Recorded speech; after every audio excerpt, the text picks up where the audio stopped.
সন্দেশখালির পর এবার বিজেপির দুই প্রার্থীর ওপরে স্টিং অপারেশন। কলকাতা উচ্চ আদালতের প্রাক্তন বিচারক তথা তমলুকের বিজেপি প্রার্থী অভিজিৎ গাঙ্গুলির আশঙ্কা এবার তার ওপরে স্ট্রিং ভিডিও প্রকাশ পেতে চলেছে। তমলুকের বিজেপি প্রার্থীর আরও আশঙ্কা, শুধু তিনি নন, স্ট্রিং ভিডিও প্রকাশ পেতে পারে কাঁথি লোকসভা কেন্দ্রের বিজেপি প্রার্থী সৌমেন্দু অধিকারীরও। উল্লেখ্য, সৌমেন্দু অধিকারী সম্পর্কে রাজ্য বিধানসভার বিরোধী দলনেতা শুভেন্দু অধিকারীর ভাই শুধু আশঙ্কা প্রকাশ করেই থেমে থাকেননি তমলুকের বিজেপি প্রার্থী অভিজিৎ গাঙ্গুলি। দাবি, খুব শীঘ্রই প্রকাশ্যে আসতে চলা সেই ভিডিওগুলো ফেক। বুধবার রীতিমতো সাংবাদিক বৈঠক করে এই দাবি করেছেন অভিজিৎ। এবং ওই যে যার মাথায় অক্সিজেন কম সেই অনুব্রত, তারা তো জেলের মাটিতে গড়াগড়ি যাচ্ছে, আরও অনেক লোক গড়াগড়ি যাচ্ছে তাদের চামচা বার করতে পারছে না।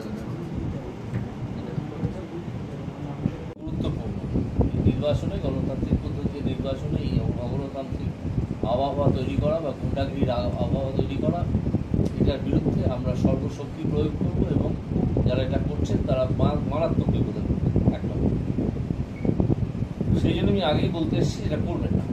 2 নম্বর হচ্ছে, আমাদের কাছে আর একটা সুনির্দিষ্ট তথ্য এসছে যে সন্দেশখালি নিয়ে যেরকম একটা ফেক ভিডিও তৈরি করা হয়েছে, জাল ভিডিও তৈরি করা হয়েছে, ঠিক সেই রকম জাল ভিডিও কাঁথি এবং তমলুকের প্রার্থীদের সম্বন্ধে তৈরি করা হয়েছে।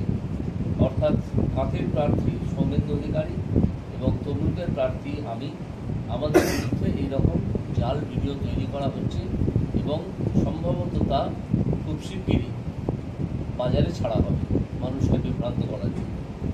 তো সেই জন্য আমি আপনাদের থ্রু দিয়ে সকলকে জানিয়ে রাখছি যে এই ভিডিও যখন ছাড়া হবে আপনারা এতে গুরুত্ব দেবেন না। আর যদি এ সম্পর্কে কোনো প্রশ্ন থাকে, যারা এটা শুনবেন বা যারা মনে করবেন এই সম্পর্কে কোনো প্রশ্ন আমাদেরকে করতে হবে, বিজেপিকে আপনাদের করা উচিত বা আপনারা মনে করবেন করতে, আপনারা আমাদেরকে জিজ্ঞেস করবেন। ব্যুরো রিপোর্ট, এখন সংবাদ।